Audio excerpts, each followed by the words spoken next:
মানুষ হিসেবে সাকিব আল হাসান কেমন আপনার চোখে? এক কথা বেস্ট। আমি তো লোকদের স্টার্ট দেখছিলাম মাত্র একটি ওডিআই, 11টা টি20।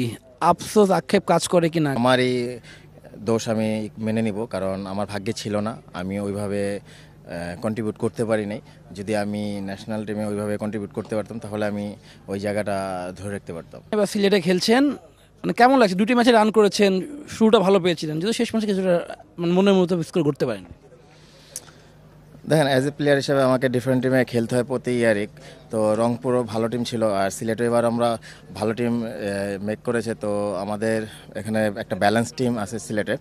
তো আমরা 3টা ম্যাচ হেরে গেছি, তো চেষ্টা করতেছি ভালো কিছু করার, কারণ প্রথম 2টা ম্যাচ ভালো ছিল, লাস্ট ম্যাচটা আমি রান করতে পারিনি। তো শুরুটা যখন ভালো হয়েছে, তো ভগবানের আশীর্বাদে আমি চেষ্টা করব পুরোটা সিজন যেন আমি ভালো করতে পারি। এবার সিলেট বলি ঢাকার বলি, উইকেটটা কেমন দেখলেন? উইকেটটা কেমন দেখছেন? মানে ব্যাটারদের জন্য সুবিধা পাচ্ছেন নাকি? হাই স্কোরিং কিছুটা ম্যাচ আমরা দেখেছি।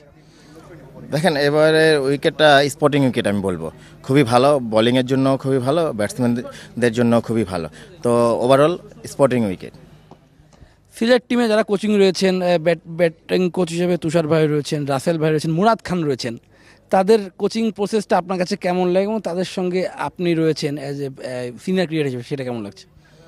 দেখেন, যারা এখানে কোচিং স্টাফ আছে তারা খুবই এক্সপিরিয়েন্স, এবং তারা হিউজ রান এবং উইকেট তাদের ঝুলিতে আছে। তুষার ইমরান, তিনি হিউজ রান করেছে ঘরোয়া লিগে, আপনারা জানেন। এবং সৈয়দ রাসেল ভাই, মুরাদ ভাই যারা আছে, ইমন ভাই, এরা কিন্তু ওয়েল এক্সপিরিয়েন্স।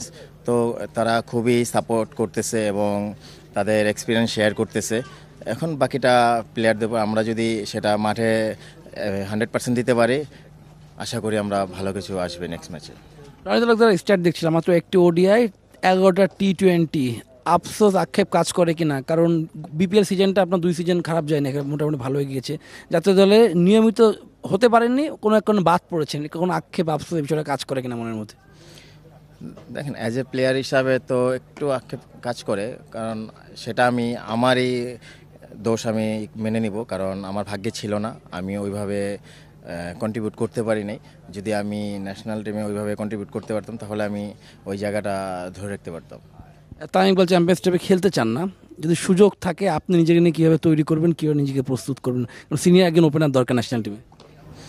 দেখেন, আমি চাই সিনিয়র যেই প্লেয়ারগুলো আছে তারা চ্যাম্পিয়ন্স ট্রফি খেলুক। তামিম ইকবাল, সাকিব আল হাসান, মুশফিকুর রহিম, মাহমুদুল্লাহ রিয়াদ ভাই যারা আছে তারা যেন চ্যাম্পিয়ন্স ট্রফি খেলুক, সেটা আমি না, সারা বাংলাদেশের মানুষ চাচ্ছে।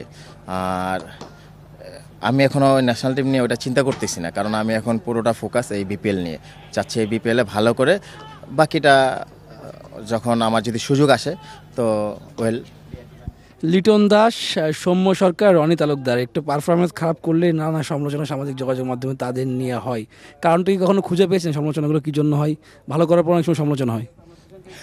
দেখেন, এই জিনিসটা কি, মানুষ যাদের কাছ থেকে বেশি কিছু আশা করে তাদেরকে নিয়ে কিন্তু সমালোচনা করে, কারণ এটাই স্বাভাবিক। কারণ সৌম্য সরকার, লিটন দাস, ওদের কাছ থেকে বাংলাদেশের জনগণ অনেক আশা করে প্রচুর, যে তারা ভালো খেলবে, তারা ভালো খেললে বাংলাদেশ টিম উপকৃত হবে। তো এই জন্যই মানুষ আর কি আশা যখন করে, ওই যখন ওরা ফেল করে এই সমালোচনা তো করবেই, এটাই স্বাভাবিক। তো এটা নিয়েই আর কি আমাদেরকে খেলতে হবে, আমাদেরকে লড়তে হবে। বিপিএল এর একটা 3টে ম্যাচ হেরে গেছেন, এখনো ফাইট ব্যাক করার সুযোগ আছে না? মূলত ড্রেসিং রুমের পরিবেশটা এখন কেমন? না, ড্রেসিং রুমে খুবই ভালো আছে, কারণ আমাদের স্টাফ যারা আছে, আমাদের টিম ওনার, তারা খুব আমাদেরকে সাপোর্ট করতেছে। আর আমরা খুবই পজিটিভ টকিং হচ্ছে ড্রেসিং রুমের ভিতরে, কারণ আমরা আশাবাদী, কারণ খেলা অনেকগুলো আছে এখানে। যদি মাত্র 3টা ম্যাচ গেছে, সামনে আমাদের অনেক খেলা। তো আমরা আশা করি নেক্সট ম্যাচ থেকে আমরা ঘুরে দাঁড়াতে পারবো। সিলেটের দর্শক পুরো ক্রাউড থাকে, সিলেট যখন চিল্লায়, সিলেটের মাটিতে সিলেটের দলে হয়ে খেলতে পারছেন রনি ভাই, রনিদা, কেমন লাগছে বিষয়টা? না, এটা খুবই অসাধারণ, কারণ সিলেট যখন খেলি, সবাই যখন সিলেট সিলেট বলে চিৎকার করে, এটা শুনতেও ভালো লাগে। এটা মাঠে যখন থাকে তো এটা ফিল প্রাউড। আরিফুল ভাই ক্যাপ্টেন্সিটা কেমন দেখছেন?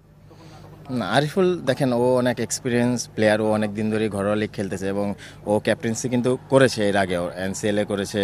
তো ও এখন বিপিএল এটা ওর ফার্স্ট টাইম ক্যাপ্টেন্সির।